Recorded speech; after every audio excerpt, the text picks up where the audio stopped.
कश्मीर की अगर बात करें तो पर्यटन उद्योग जो है सबसे बड़ा व्यापार है, यहाँ सबसे बड़ा कारोबार है। और कहीं जो खाड़ी में युद्ध चल रहा है उसके कारण जो पेट्रोलियम पदार्थ पर असर पड़ रहा है, खासकर एलपीजी गैस, पेट्रोल, डीजल, उससे कहीं ना कहीं इस इंडस्ट्री पे भी प्रभाव पड़ता दिख रहा है। हमारे साथ एक होटल के मालिक हैं यहाँ पर, उनसे बात करते हैं। सर, आपका नाम क्या है? मेरा नाम साहिल है। साहिल, पिछले कुछ दिनों से लगातार ये बातें आ रही है कि कमर्शियल गैस में सप्लाई चेन में शॉर्टेज हुई है। कितना पैनिक हो रहा है आप में कि अगर ऐसा हुआ तो आपकी इंडस्ट्री पे असर पड़ेगा? देखिए सर, हमारी इंडस्ट्री पे तो असर पिछले साल से ही पड़ रहा है। हमारी इंडस्ट्री पिछले साल भी पूरी ही लॉस में थी और इस साल जैसा कि मिडल ईस्ट में सिचुएशन चल रही है, इस साल भी हमें सेम एक्सपेक्टेड है। हमें वैसे भी कैंसिलेशन फ्यूचर के लिए आने चालू हो गए थे जब से ये स्टार्ट हुआ था 28 फेब से।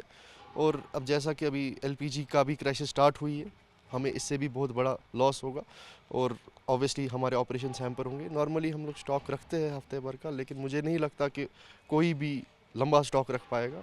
अगर कमर्शियल एस्टैब्लिशमेंट्स पे ये चीज़ें लागू होने लगी तो यस, हमारे पे बहुत ज़्यादा लॉस होने के चांसेस है और हो भी सकता है। हमारी कंट्री की बात करें तो ऑलरेडी खबर है कि बैंगलोर, मुंबई जो मेट्रोज़ है, काफ़ी परसेंट होटल्स, रेस्टोरेंट जो है क्लोज़ करने पड़े हैं।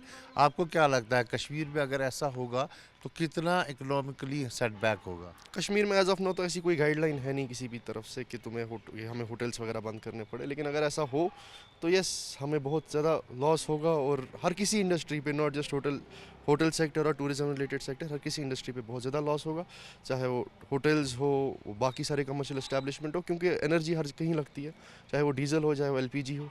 हमारे जनरेटर जो है ये भी डीजल पे चलते हैं और हमारा किचन जो सारा एलपीजी गैस पे चलता है, कमर्शियल सिलेंडर्स पे चलता है। अगर इनमें से कोई भी एनर्जी हैम्पर हुई, इसकी सप्लाई चेन हैम्पर हुई, तो हमारे ऑपरेशंस और हमारे फाइनेंशियल्स पे डायरेक्ट लॉस हो जाएगा। इस साल भी इनिशियल है, टूरिज्म शुरू हो रहा है। पिछले साल भी अप्रैल का ही महीना था, पहलगाम का वो अनफॉर्चुनेट इंसिडेंट हुआ। क्या लगता है आपको कि इस साल बेहतर होगा? उम्मीद क्या कर रहे हैं? देखिए सर, हमने पिछले साल भी मतलब अच्छा ही सोचा था कि आगे जितने जैसे जैसे आगे चलेंगे अच्छा होता जाएगा, लेकिन जैसे जैसे हम आगे चलते गए कुछ अच्छा होता गया नहीं, उल्टा नेगेटिव ही चलता गया। लेकिन इस साल भी उम्मीद अच्छी है, सब अच्छा हो और आगे वाला जितना भी बिजनेस है वो सक्सेसफुल रहे और ऑन बुक्स रहे। Thank you very much.